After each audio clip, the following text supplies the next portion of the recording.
तो आज हम पढ़ेंगे फलनों के प्रकार, टाइप्स ऑफ फंक्शंस।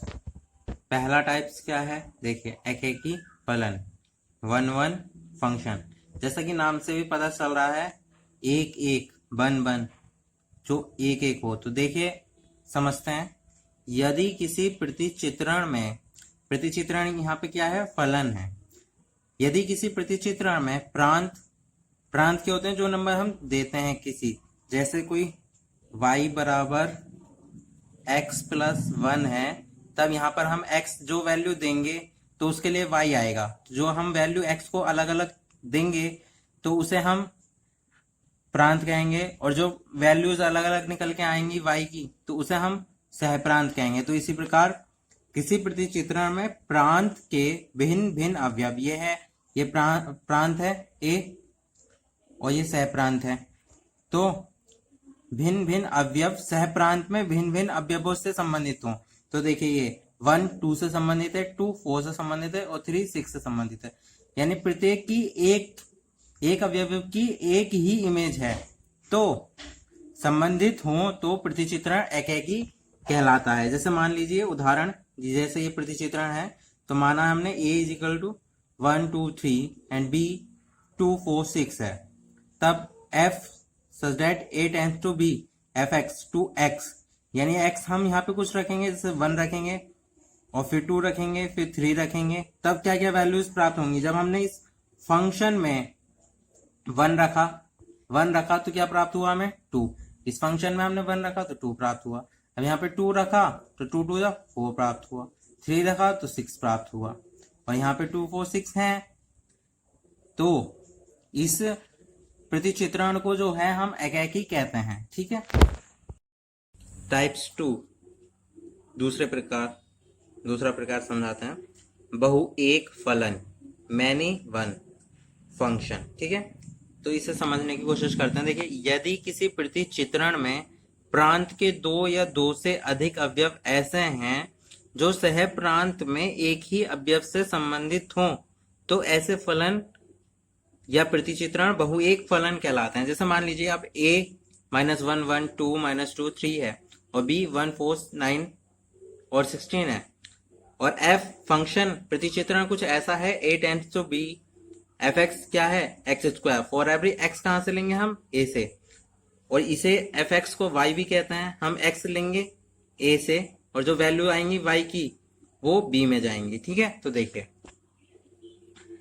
fx हमने a से -1 लिया, यहाँ पे -1 रखेंगे 1 आएगा, फिर 1 रखेंगे तब भी 1 आ रहा, और 2 रखा 4, -2 रखा 4 3 9, अब -3 तो है नहीं तो यहीं तक करेंगे। अब देखिए यहाँ पे -1 और 1 की ये प्रांत है और ये सहप्रांत, प्रांत के दो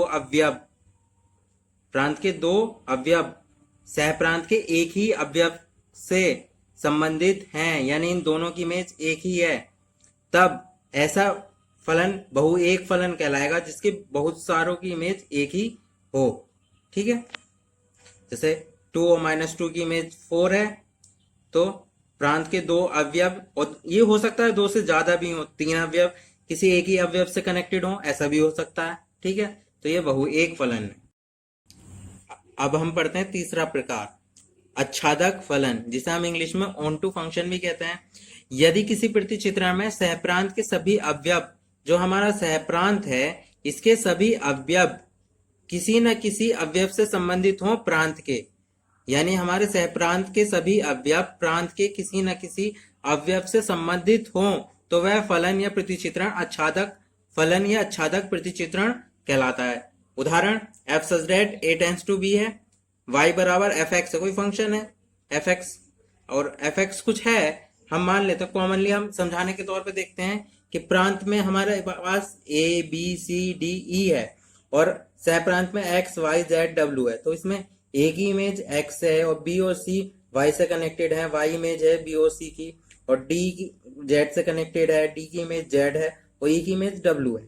तो यहाँ पे देखिए सहप्रांत में जितने भी अवयव हैं वो प्रांत के किसी न किसी अवयव से कनेक्टेड जरूर हैं, तो इसे ही हम आच्छादक फलन या आच्छादक प्रतिचित्रण या ऑन टू फंक्शन कहते हैं। अब पढ़ते हैं चौथा प्रकार, अंतःक्षेपी फलन इनटू फंक्शन। तो देखिए अभी हमने अच्छादक फलन पढ़ा था, तो अच्छादक फलन में सहप्रांत के सभी अवयव प्रांत के किसी न किसी अवयव से कनेक्टेड थे। अब देखते हैं अंतःक्षेपी फलन में क्या होता है। तो देखिए यदि किसी प्रतिचित्रण में सहप्रांत में एक या एक से अधिक ऐसे अवयव हैं, जो हमारा सहप्रांत है उसमें एक अवयव या उससे ज्यादा ऐसे अवयव हों जो प्रांत के किसी भी अवयव से कनेक्टेड ना हो, संबंधित ना हो, तो वह फलन हमारा अंतःक्षेपी फलन कहलाता है। अब देखिए यहाँ पे कोई भी एक एग्जाम्पल ले लेते हैं। तो हमने यहाँ पे खाली प्रतिचित्रण दिखाया है। तो देखिए यहाँ पे 2 1 3 9 4 5 6 7 10 8 है। तो इसमें 1 की इमेज तो 2 है, और 2 की इमेज 4 है, 3 की इमेज 6 है, 4 की इमेज 8 है, और 5 की इमेज 10 है। तो फंक्शन हमारा क्या है, कुछ इस प्रकार का है, f(x = 2x), यानी हमने यहाँ पे 1 रखा तो 2 दिया, 2 रखा तो यहाँ पे 4 मिला, है ना। तो कुछ इस प्रकार है। तो अब देखिए यहाँ पे सहप्रांत में हमारे 3 9 1 और 7 5 ये तो हमारे रह ही गए अवयव, यानी सहप्रांत में कुछ अवयव ऐसे हैं जो प्रांत के किसी भी अवयव से कनेक्टेड नहीं है, तो इसे अंतःक्षेपी फलन कहते हैं। ठीक है। अच्छादक फलन दो प्रकार के होते हैं, बहुएक अच्छादक फलन और एकेकी अच्छादक फलन। और अंतःक्षेपी फलन भी दो प्रकार के होते हैं, एकेकी अंतःक्षेपी फलन और बहुएक अंतःक्षेपी फलन। ठीक है। अब आगे पढ़ते हैं तत्समक फलन, आइडेंटिटी फंक्शन। यदि फलन f such that r tends to r इस प्रकार है, r और r यहाँ रियल नंबर्स हैं, कि f(x) बराबर x, x कहां से लिया हमने, बिलोंग्स टू r, अर्थात r का प्रत्येक अवयव स्वयं का प्रतिबिंब हो, तो ऐसे फलन को तत्समक फलन कहते हैं। देखिए मान लीजिए f(x) बराबर हमारा क्या है, f(x) बराबर x है। अब x की जगह हम कुछ भी रखेंगे तो हमारा f(x) क्या आएगा, 1 रखा तो f(x) भी 1 आया, x की जगह 2 रखेंगे तो भी f(x) 2 ही आएगा। तो अब यहाँ पे हम देखिए f(x) की जगह हम 1 रख रहे हैं तो 1 प्राप्त होता है हमें, 4 रख रहे हैं तो 4 प्राप्त होता है, 7 रख रहे हैं तो 7, यानी प्रत्येक का इमेज खुद है, वह स्वयं प्रत्येक की इमेज है, 1 1 की इमेज है, 4 4 की इमेज है, 7 7 की इमेज।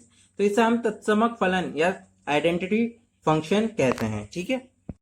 यदि फलन f such that r tends to r इस प्रकार से है, रियल नंबर से रियल नंबर में फंक्शन है, कुछ इस प्रकार है कि प्रांत के सभी अवयव, जो प्रांत के जितने भी अवयव हों, वह सहप्रांत में एक ही प्रतिबिंब हो, उनका सहप्रांत में, यानी प्रांत के सभी अवयवों का सहप्रांत में एक ही प्रतिबिंब होगा।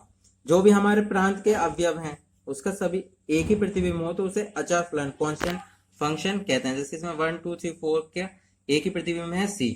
ठीक है। अब हम पढ़ेंगे प्रतिलोम फलन, या जिसे हम व्युत्क्रमणीय फलन कहते हैं, इंग्लिश में से इन्वर्टिबल फंक्शन कहते हैं। यदि f such that a tends to b है, कोई एक फंक्शन है f जो a से b में है, ठीक है। ये जो फंक्शन है कोई, जिसे हम कोई फंक्शन कह रहे हैं, यह एकेकी तथा अच्छादक फलन है, यानी ये फंक्शन एकेकी भी है और अच्छादक भी है। तथा f इनवर्स है, कुछ दूसरा फंक्शन है f inverse such that b tends to है, ये a से b में था और ये b से a में है, जहां यह जो y बिलोंग्स टू b, यानी y कहां से आता है, v से, यानी b में y है को एक अद्वितीय, और x कहां बिलोंग करेगा, a में, से संबंधित करता है। जब अगर y v से जाएगा तब x मिलेगा हमें, और जो से होगा a से, तब, और ये दोनों एक दूसरे से कनेक्टेड होंगे, तब f का प्रतिलोम फलन कहलाता है। जो ये f इनवर्स है, इस f का प्रतिलोम फलन कहलाएगा अगर ये दोनों एक दूसरे से कनेक्टेड हों और फंक्शन कुछ इस प्रकार का हो। ठीक है। f inverse b tends to a, देखिए x है y है, a से b में जा रहा है फंक्शन तो f कहला रहा है, और b से a में जा रहा है तो f इनवर्स कहला रहा है, और y v में है और x a में है। ठीक है। और हम इसे ऐसे भी लिख सकते हैं कि फंक्शन है x, y such that x belongs to a and y belongs to b, और f इनवर्स क्या होगा, f इनवर्स इसका उल्टा होगा, जहां x y था तो अब हो जाएगा yx such that y belongs to b and x belongs to a। ठीक है। अब नोट करने वाली बात है, ध्यान दीजिए, देखो बात पे, कि किसी फलन का प्रतिलोम फलन तभी संभव है जब वह फलन कोई फंक्शन है तो उसका इनवर्स, ये इनवर्स फंक्शन तभी संभव है जब वह एकेकी वन वन एंड आच्छादक फलन हो।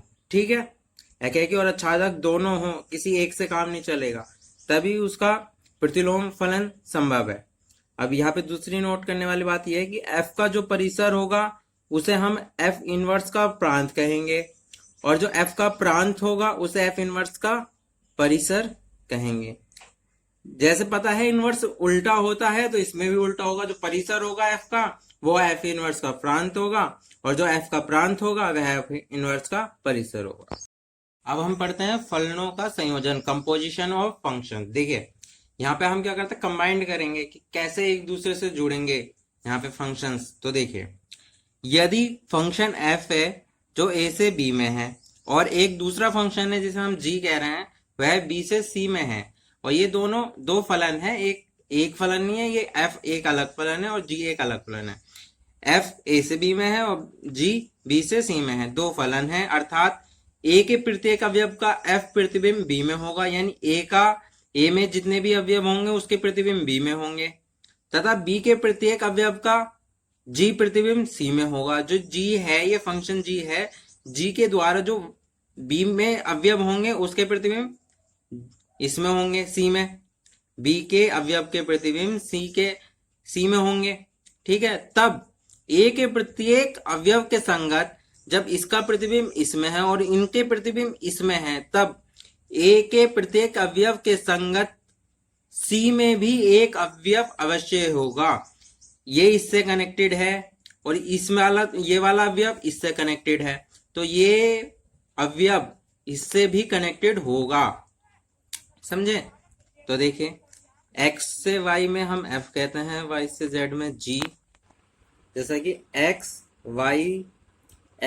और y a से b में फंक्शन है f और b से c में फंक्शन है g, तब a से c में जो फंक्शन होगा उसे हम गॉफ कहते हैं। ठीक है, तो देखिए गॉफ कैसे हम इसे निकालेंगे, कैसे हम मान लीजिए कोई f x है, a से x लिया है हमने, गॉफ x हो गया।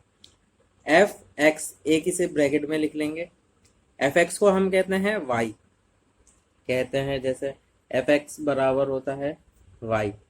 ठीक है, तो गॉफ x बराबर क्या हो गया, जी वाई, और जी वाई जब यहाँ पे x होता है तो हम उसे y कहते हैं, तो ये जी वाई है तो हम इसे z कहेंगे। ये जो फंक्शन है कुछ z मिल के आएगा हमें, जो जी वाई होगा वो यहाँ से आएगा z। ठीक है, तो इसे गॉफ x बराबर हो गया z।